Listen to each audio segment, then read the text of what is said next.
In the military, they give medals to people who are willing to sacrifice themselves so that others may gain. In business, we are willing to give bonuses to people who will sacrifice others so that we may gain. We have it backwards. And then we complain about how we don't love our jobs, and we complain about how the work is suffering, and we complain about how budgets are being cut, and we complain, and the first thing we do is blame each other and become more selfish and worry about my pay and my benefits and my this, and this is what happens. When we are unfulfilled, we look at the metrics and we say they're not good enough. When we are fulfilled, we don't care about the metrics. This is why when you have a job you love and you get a call that says, I'll offer you tons more money and great benefits, you're like, I'm not interested, I'm not interested, I'm not interested. I'm very happy here, but we'll give you more. That's not the reason I'm here. I'm here because I love it. I'm here because I care for the people I work with, and I'm here because the people I work with care for me. This is the world I imagine. This is the world I imagine. And here's the great thing.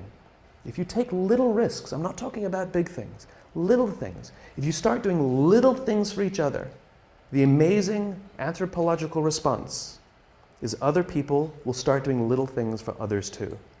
I was walking down the street 2 days ago, and a guy's backpack was open and a whole bunch of paper fell out as he was walking down the street. And I happened to be behind him, and so my friend and I just we were in mid-conversation, and in mid-conversation, we never even stopped talking. We just bent down, sort of helped him gather his papers, hand them back to him, sort of pointed out that his book bag was, his backpack was unzipped, and he said thanks, and we walked on. It was like no big deal, right? We get to the end of the street, and we stand we're waiting to cross the street. We're still talking, we haven't stopped talking. And the guy in front of us turns to us and says, I saw you help that guy. That was really cool. But here's what's great about that.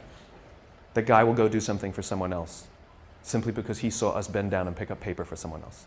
He will actually go do something for someone else because of it. Right? He won't give to charity because he sees me put $1 in a cup. But he will actually help someone because he saw someone also help someone. Little things. Hold a door open for someone. Say thank you to the person who holds the door open for you. Smile to the barista. Little things. A little time and a little energy. And you'll find around work that people give a little time and a little energy back to you. And you'll give a little more time and a little more energy. You go for a coffee with someone. Then you go for a 2-hour coffee. Then you go for a coffee and a lunch. Then you go for a lunch and a dinner. Then you go for a dinner and a movie. And then you sleep over. And then you sleep over 2 nights. And then you go on holiday together. And eventually you get married. Right? It's slow. It takes time. And we can't rush it. When we rush it, it's all fake. Do things for others and watch how much others do for you. Go get yourself a cup of coffee from the coffee machine in the morning. Make one for someone else. It takes a little extra time. It takes a little extra energy. That's the point. That's the point. And here's the best part. You will feel so good at the end of the day. So good.